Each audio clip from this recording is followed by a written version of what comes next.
नमस्कार दोस्तों, आप सभी का स्वागत है। आज आपको एक ऐसी मोटिवेशनल स्टोरी के बारे में बताऊंगा, इसको सुनकर आपको काफी मोटिवेशन मिलेगा। आपका ज्यादा समय ना लेते हुए इस मोटिवेशनल स्टोरी को शुरू करता हूं। काफी समय पहले की बात है। एक राज्य में एक राजा हुआ करता था। राजा बहुत दानी था, कभी उसने किसी को निराश नहीं किया। एक दिन राजा के राज्य में एक विद्वान पंडित आए और उन्होंने राजा से कुछ मांगा। राजा ने सिपाहियों को आदेश दिया, यह साधु जो मांगता है इसे दे दो। साधु ने कुछ अनाज के दाने मांगे थे। अब सारे सिपाही साधु को लेकर खाद्य विभाग की तरफ लेकर चले गए। परंतु थोड़ी ही देर बाद सारे सिपाही दौड़ते दौड़ते राजा के पास आए और कहने लगे, त्राहिमाम त्राहिमाम, महामहिम अनर्थ हो गया है।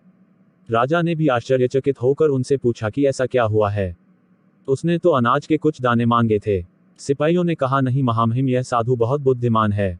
यह कहता है कि अनाज का एक दाना रखो और अगली बार डबल करते जाओ, और जितने डिब्बे शतरंज के बोर्ड में होते हैं उतने करते जाओ। राजा सहित सभी के वहां पर तोते उड़ गए, क्योंकि उसने इतना अनाज मांग लिया जितना अनाज तो पृथ्वी पर उगा ही नहीं।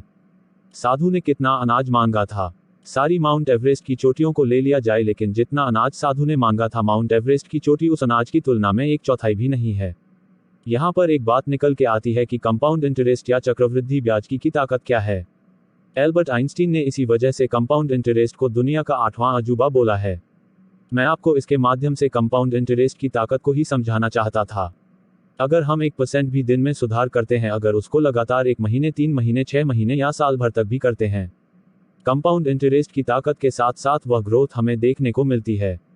नतीजा पाने के लिए थोड़ा इंतजार करना पड़ता है कि किसी भी आदत को बनाने में 66 दिन का समय लगता है। अगर आप किसी काम को 3 महीने मन लगाकर करेंगे और बाकी के 9 महीने आप उस काम को अपनी आदत के अनुरूप करेंगे, तो 1 साल के बाद आपको चौंकाने वाले नतीजे देखने को मिलेंगे। लेकिन बात जितनी आसान लगती है, करने में उतना ही मुश्किल है, परंतु जब हम मेहनत करेंगे तभी हमें परिणाम मिलेगा।